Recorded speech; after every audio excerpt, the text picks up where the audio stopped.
హనుమంతుడు తీరం వద్ద దిగి కొండలు రాళ్ళు వనసీమల ద్వారా వెళ్లి సుగంధాయుక్తముకు లంకా ఉద్యానవనములను లంబపర్వతమును ఎక్కి త్రికూటాద్రిపైనున్న లంకా నగరాన్ని చూస్తారు. ఆ లంకా నగర ప్రాకారములు సైన్యములతో రక్షించబడుతూ ఉంటాయి. పలుమార్లు ఆ నగరాన్ని చూసి నిట్టూర్పు విడుస్తున్నాడు హనుమంతుడు. గాలి కూడా వారి అనుమతి లేకుండా లంకలో ప్రవేశించలేదు. అలా సూర్యాస్తమయ సమయం వరకు నిరీక్షిస్తాడు. చీకటి పడుతుండగా పిల్లి అంత రూపం ధరించి శిఖరం దిగి లంకలో ప్రవేశిస్తాడు. నగర రక్షకులు కంట పడకుండా ప్రాకారానికి చేరుతాడు. హనుమంతుడు అలా వెళుతూ ఉండగా లంకా నగరాది దేవత అతన్ని చూస్తుంది. భీప్రదమైన వికార రూపంతో లంకిని అతనిపై పడ్డానికి వచ్చి గర్జిస్తుంది. ఆ లంకిని రావణుని కింకరి. లంకానగర బాధ్యతను తానే చూసుకుంటుంది.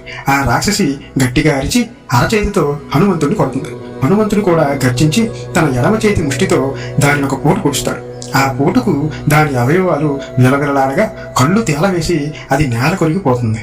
స్త్రీని వధించడం సరికాదు అని హనుమంతుడు కనికరించి వదిలేస్తాడు. హనుమంతుడు సింహద్వారము ద్వారా కాకుండా వేరొక మార్గాన కోట ప్రాకారాన్ని లంఘించి దూకి తన ఎడమ పాదమును శత్రుపురముపై మోపుతాడు. అతి వైభవంతో ఉన్న లంకానగర వైభవాన్ని ఆంజనేయుడు అతి జాగరుడై చూస్తున్నాడు. మంత్ర తోరణాలతో కృష్ణాగురు గంధములతో ఉన్న రావణుని అంతఃపురములోనికి ఎవరికీ తెలియకుండా హనుమంతుడు ప్రవేశిస్తాడు. అలా వెళుతూ సీతమ్మ కడబడనందున హనుమంతునికి దుఃఖం కలుగుతుంది. దేదీప్యమానమైన రావణుని గృహానికి చేరుతాడు. రావణుని గృహంలో ప్రవేశించగానే ఆయుధదారులైన స్త్రీలను, రకరకాల ఆకారాల గల వారిని చూస్తాడు. ఆకాశాన ఎగురుతున్న పుష్పక విమానాన్ని చూస్తాడు. సువర్ణ స్ఫటిక దంత వజ్ర వైడూర్యములతో ఉన్న తల్పముపై రావణుడు నిద్రిస్తున్నాడు. వేరొక తల్పముపై సౌందర్యవతి అయిన మండోదరిని చూసి సీతమ్మ అని భ్రమపడతాడు హనుమంతుడు. కొంతసేపటికి భ్రమ తొలగి సీతమ్మ కాదని మరలా సీతాదేవిని వెతకడం ప్రారంభిస్తాడు. ఎన్ని చోట్ల వెతికినా ఆమె కనిపించలేదు. హనుమంతుడు వెతికిన చోటుకే పోయి మరలా వెతుకుతూ ఎగురుతూ దూకుతూ పాకుతూ రావణుని అంతఃపురములో బిట్టెడంత ప్రదేశాన్ని కూడా వదలకుండా ప్రాకారాలు, అరుగులు, దిగుడు బావులు, కొలనులు అన్ని వెతుకుతాడు. అయినా సీతమ్మ కనబడలేదు. అలా పలు విధాలుగా చింతిస్తున్న హనుమంతుడికి అశోకవనం కనిపించింది. ఆ వనములో చిన్నదైన తన దేహంతో ప్రాకారం నుండి చెట్లలోనికి గంతులేస్తున్నప్పుడు అందులోని పక్షులకు నిద్రాభంగమై అవి కూయడం ఆరంభించాయి. పక్షుల రెక్కల ఆకలింపులకు పూలన్నీ రాలగా అవి హనుమంతుడిపై పడతాయి. ఆకాశాన్ని తాకుతూ 7 స్తంభాలతో రమణీయమైన మేడ అతనికి కనిపిస్తుంది. అక్కడ పెద్ద స్కందము గల ఒక చెట్టు చుట్టూ రాక్షస స్త్రీలు ఉన్నారు. వారి మధ్యలో ఒక స్త్రీ అతనికి కనబడింది. మాసిన చీరతో, దేన వదనముతో, కృషించిన శరీరంతో, గుర్తింపరాని దేహ కాంతితో ఆమె సీతమ్మో అవునో కాదు అని బాగా పరిశీలిస్తున్నాడు హనుమంతుడు. రాత్రి గడిచింది.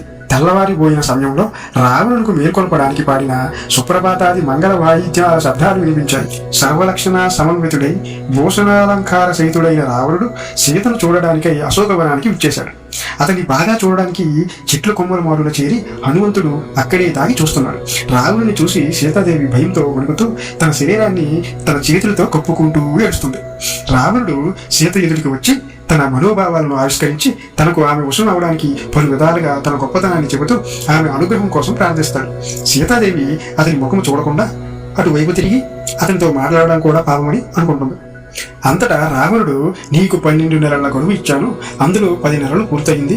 ఈ 2 నెలల్లో నీవు మనసు మార్చుకుని నా దానివి కావాలి, లేకపోతే నీ మాంసాన్ని నా ఉదయం పూట చేసే భోజనంలోనికి చేర్చుతాను అని రావణుడు అతి క్రూరంగా పలకగా అక్కడ ఉన్న రాక్షస స్త్రీలు భయపడిపోతారు. సీతాదేవిని కాపలా కాస్తున్న రాక్షస స్త్రీలను చూసి సీత మనసు మార్చే ప్రయత్నం చేయమని ఆజ్ఞాపించి మరలా ఉద్రేకంతో సీతాదేవిని చేరబోగా ధాన్యమాలిని అడ్డుపడి మనసున కామించని స్థితిని పొందడంలో సౌఖ్యము లేదని తెలిపి రావణుడిని పంపివేస్తుంది. ఆ రాక్షస స్త్రీలు సీతాదేవి మనసు మార్చడానికి ప్రయత్నం చేస్తారు. రాక్షస స్త్రీల మాటలు విని సీత తన దుర్దశకు దుఃఖించి రాముడు గడువు లోపల రాకపోతే తనను రావణుడు చంపి తింటాడు అని అనుకుని తాను ఉరిపోసుకొని చనిపోవడం మేలని భావించి చెట్టు కొమ్మను చూసుకుంటున్నాడు. హనుమంతుడు ఆమెను చూస్తూ ఆమెకు మాత్రమే వినబడేలాగా ఆ చెట్టు కొమ్మల నుండి మధురమైన వాక్యాలతో దశరథ మహారాజుతో ప్రారంభించి సీతాపహరణం వరకు గల రాముని కథంతా తెలియజేస్తాడు. ఆ మాటలు వినగానే సీతాదేవి శింసుప వృక్షము వైపు ఒకసారి చూస్తుంది. తెల్లని వస్త్రముతో, పింగళి వర్ణముతో, పచ్చని కన్నులతో ఉన్న కోతిని చూస్తుంది. ఆంజనేయుడు వినీత వేషముతో ఆ వృక్షాలలోని కింది కొమ్మ మీదకి దిగి చేతులు జోడిస్తాడు. అప్పుడు ఆంజనేయుడు ఆమెను చూసి, అమ్మా, నేను రాముని దూతను, అతని సందేశాన్ని నీకు అందించడానికి వచ్చాను అని చెప్పి చెట్టు దిగి మెల్లగా ఆమెను సమర్పించబోగా సీతమ్మకు వెంటనే రావణుడే మాయావానరాకారంలో వచ్చాడేమో అని సందేహం కలిగింది. అంతలో ఆమె రావణునితో మాట్లాడి తిని అనుకుని చింతించి నేల కూలిపోయింది. కొద్ది సమయంలోనే ఆమె మూర్ఛ నుండి తేరుకొని హనుమంతుడిని చూస్తుంది. ఆమెకు హనుమంతుడు నమస్కరిస్తూ అలా నిల్చునే ఉన్నాడు. అప్పుడు అతడు రావణుడు కాదనే భావన ఆమెకు కలిగింది. అంతటా ఆంజనేయుడు రాముడిచ్చిన రామాంకితమైన ఉంగరాన్ని సీతమ్మకు ఇవ్వగా, సీతమ్మ తనకు చిన్న అపకారమునర్చిన కాకిపై బ్రహ్మాస్త్రము సంధించిన భర్త అయిన రాముడు తనకింత కీడు తలపెట్టిన రావణుణ్ణి నిర్చించుటకు ఎందుకు రాలేదని అడిగి తన కొంగున దాచి ఉంచిన శిలువమణిని తీసి దానిని తన గుర్తుగా రామునికి ఇవ్వమని హనుమంతునికి ఇచ్చింది. భక్తితో హనుమంతుడు ఆ చూడామణిని గ్రహించి దానిని తన వేలికి ఉంగరంగా ధరించి సీతమ్మకు ప్రదక్షిణం చేసి సాష్టాంగ ప్రణామం చేసి శ్రీరాముని వద్దకు ప్రయాణం మొదలుపెట్టాడు. ఆ ప్రయాణానికి ముందు రావణుడిలో తమ బల పరాక్రమాలను చూపాలనే ఆశయంతో అశోకవనంలోని వృక్షాలను, లతలను, క్రీడా పర్వతాలను, లతా గృహాలను నాశనం చేసి దావాగ్నితో ఆహుతి చేస్తాడు. చెట్లను కోకటి వేళ్లతో పాటు పిగిలించి నేలపాలు చేస్తున్నప్పుడు, కీడును సూచిస్తున్నట్లుగా పక్షులు అరుపులు, వృక్షాలు నేలకొడుకుతున్నప్పుడు ధబీమని శబ్దాలు వినిన స్త్రీలు తాము కాపలా కాస్తున్న సీతకు ఏమైనా ప్రమాదం జరిగిందేమో అని భావించి ఆమె వద్దకు పరుగులు పెట్టారు. వారిని చూసి హనుమంతుడు వారిని భయపెట్టడానికి ఘోరమైన భయంకరమైన తన శరీరాన్ని పెంచసాగాడు.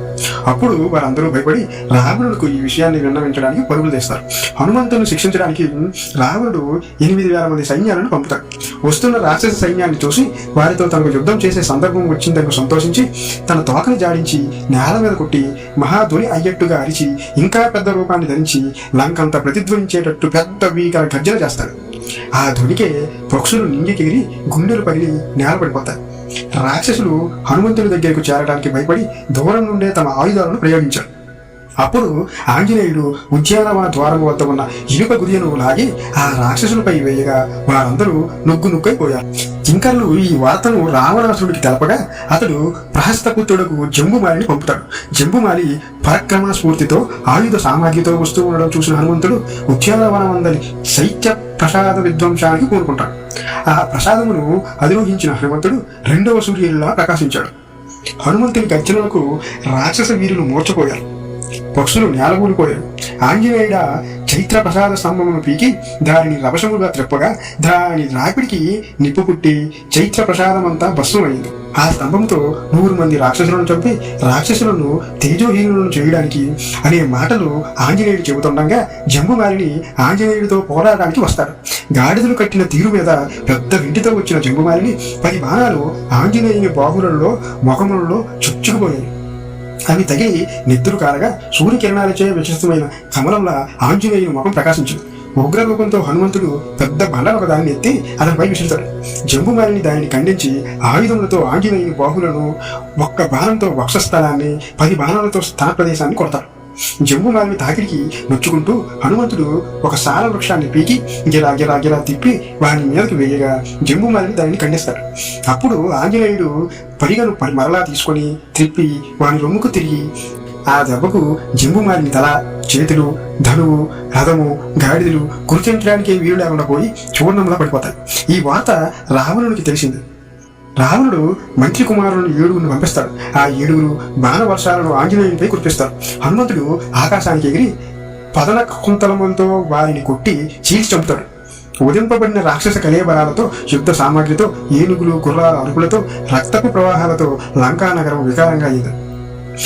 యుద్ధానికి మరెవరైనా వస్తారేమో అని భావించి హనుమంతుడు ఉద్యానవన తోరణ ప్రదేశానికి చేరి వారి రాకకై నిరీక్షిస్తూ ఉంటాడు. ఈ వార్త విని కొంత భయపడిన రావణుడు విరూపాక్ష, దుర్ధర, యూపాక్ష, ప్రగణ, భాషకర్ణలు అనే పంచసేనాధిపతులను హనుమంతుడిపై పంపుతాడు. వారు ఉద్యానవన తోరణ సమీపానికి వచ్చి ఆంజనేయుని మీదకి తాము తెచ్చిన ఆయుధాలను ప్రయోగించారు. దుర్ధరుడు 100 బాణాలను హనుమంతునిపై కురిపించగా అతన్ని ఎదుర్కొని హనుమంతుడు వారి పైకి దూకగానే దుర్ధరుడు గుర్రములు నేల పడిపోయాయి. అది చూసి విరూపాక్ష, యూపాక్షలు హనుమంతుని రొమ్మును చేల్చడానికి ముద్రము ఎత్తగా హనుమ ఒక చెట్టును పెకలించి వాళ్ళపై వేస్తాడు. దాని నుండి కాపాడుకోలేక వారు చనిపోయారు. పర్వతాన్ని పెళ్లగించి ప్రగణ, భాషకన్నులపై వేయగా వారు చనిపోయారు. హనుమంతుడు మిగిలిన సైన్యంలో గుర్రాలను ఎత్తి గుర్రాలపై, ఏనుగులను ఎత్తి ఏనుగులపై, భటులపై, రథాలను ఎత్తి విసిరి మొత్తం సైన్యాన్ని నాశనం చేసి తోరణ ద్వారం వద్ద లయకాయంగా ఉంటాడు. పంచసేనాలు చనిపోయాక రావణుడు తన ఔరస పుత్రుడైన అక్షయ కుమారుని పంపుతాడు. రావణుని ఆజ్ఞలను స్వీకరించి అక్షయ్ కుమారుడు వచ్చి ఆంజనేయుని గౌరవంగా చూస్తూ ఇతనితో యుద్ధం చేయడం కష్టం అని తలంచి కోపంతో హనుమంతుని పైకి వస్తారు. ఇద్దరు గొప్ప పోరాట వీరుల్లాగా పోరాడతారు.